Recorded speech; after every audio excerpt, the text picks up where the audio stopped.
Hey guys, what is up? Welcome back to episode. I'm Rickfo, and today we are back with another episode of cannoning, sort of.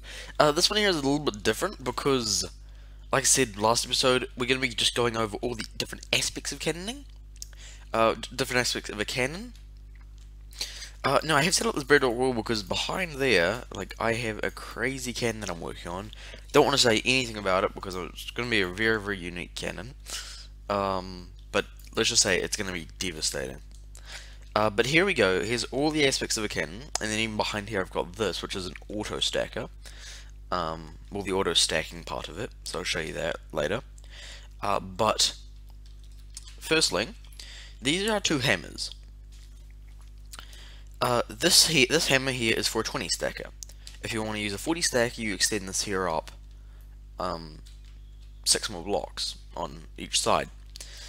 But then if you want to go any further than that, like a 50 or 60 stacker or something, you'd move on to one of these, which can be extended up, you know, like crazy high as well. So yeah. And basically what this does is actually you have pretty much this, but connected up to here on this, and what happens is that falls down, and actually when all this is fallen down, that fires off, shoots all the TNT down to here, and then this piston, and then it waits there until the propulsion's about to go off, and then this pushes out along with also the slab bust, and I'll get into the slab bust soon. So the slab bust and also the red sand, which is your one-shot sand, that all gets pushed out, and then the propulsion, which is over there, kicks it off and shoots it all the way down your barrel. So that's how this hammer works, and this one here is just pretty obvious. I built this cannon. I built this wrong. I just realized. Okay, so it's like that. So what happens is it just waits, and then right at the last second, it just pushes out and it gets fired off by the hammer. I mean propulsion. So that's that. So now let's move on to the sand stackers. Now this here is, if you want to use a 20 stacker, you're going to want to use something like this. This here will be on a half tick pulse, which means the pulse pulls back in instantly, breaks this, and then all the sand falls. And then it just gets stuck in this cobweb. Then again, this waits till the last second, and then pushes out into the barrel. When it's still floating, TNT goes off and fires it down the barrel. If you want to make a 40 stacker, it's pretty simple. You just want to extend these out and just do the same thing pretty much.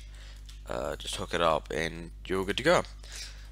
But now if you're moving on to like a 60 or a 80 or even a 2, what the heck?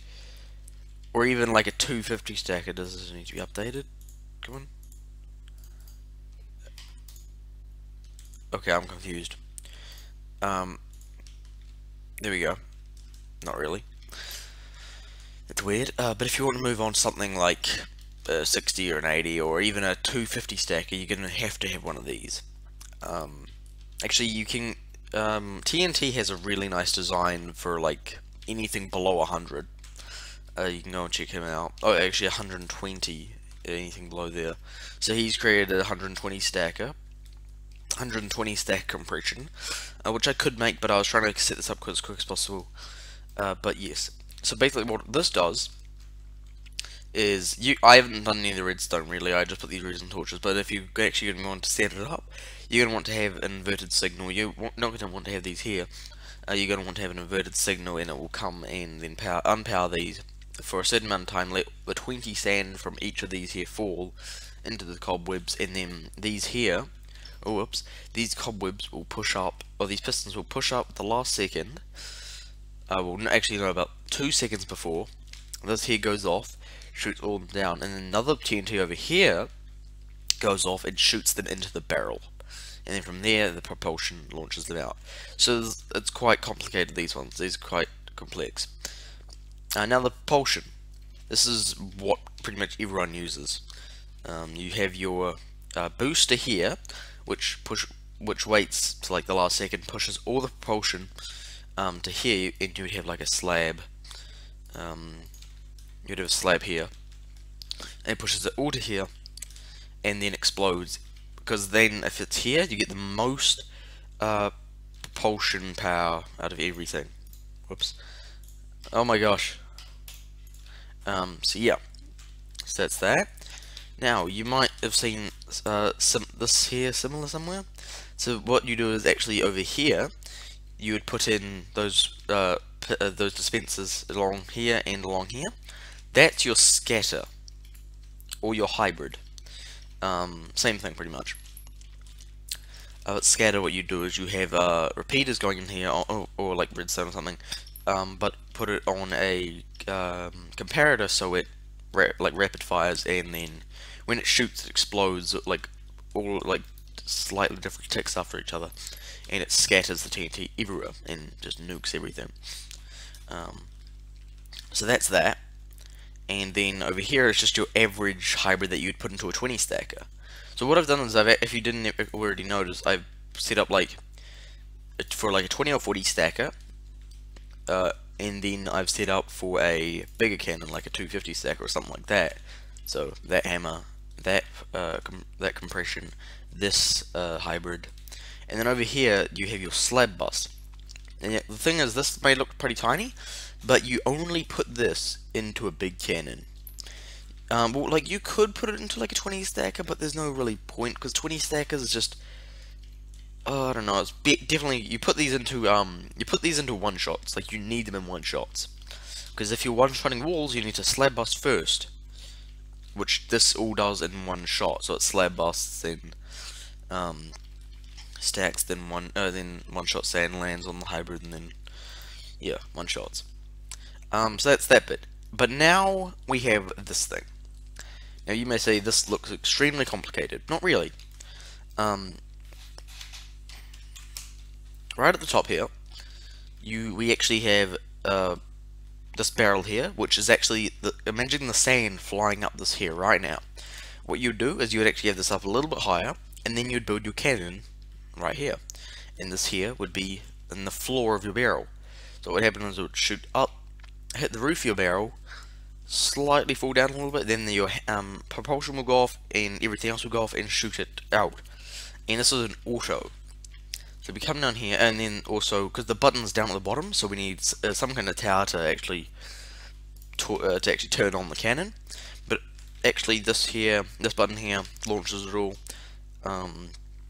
This here is the timing on for the auto, so it's like 10 seconds up. So this here will all power about 10 seconds in like a 10-second loop. So it'll fire, and then 10 seconds later it'll fire again.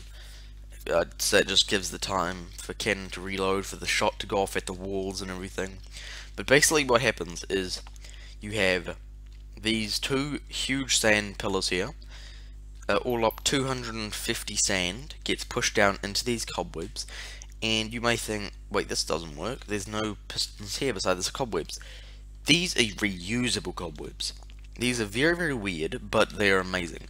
So what you have here is you have a double piston extender, and these will reach all the way out to here. But what happens is when the sand is falling, even right at the last second, there's still a couple of pixels sticking out the top, and that is what this takes advantage of. It pushes those couple of pixels, and that is what pushes it out into this tray. But it's just when it's falling, this goes off, fires all the sand down to here, then this goes off. Can't remember what this one's for. I believe this here is just like a buffer to hold it there, and then this one here goes off, fires it down, and then this huge hammer here goes off and reverses it. Oh whoops, I copied and pasted it, so it didn't really finish. I should have copied and pasted it from Bedrock, but some of it didn't make. But anyway, what happens is there's a propulsion down there, and it'll shoot it down underneath this ladder, and then while the sand is flying down here, this will go off and launch it all the way up, and you get it, yeah, all the way up to here. And actually, it can go even further. It can fire all the way up to sky limit. So as you can see, we're at 230, like 200, or whatever. So there we go. Now we're at build limit. Pretty much. Now we're at build limit. But yeah, so you can see that it shoots it up very high because of that huge reverse hammer. But that's going to do it for this episode, pretty much. Oh, hopefully you guys didn't see too much of the cannon. I seen in the bottom of my screen, but good luck trying to figure it out. But anyway, that's gonna do it for this episode. Now I do have a bit of a cold still, so yeah, I don't know why it won't go away and stuff like that. But anyway, I will be seeing you guys with another episode of Paladins tomorrow. But anyway, hopefully you guys have enjoyed. Thanks so much for watching, and I'll see you all next time. Later, guys. Yeah.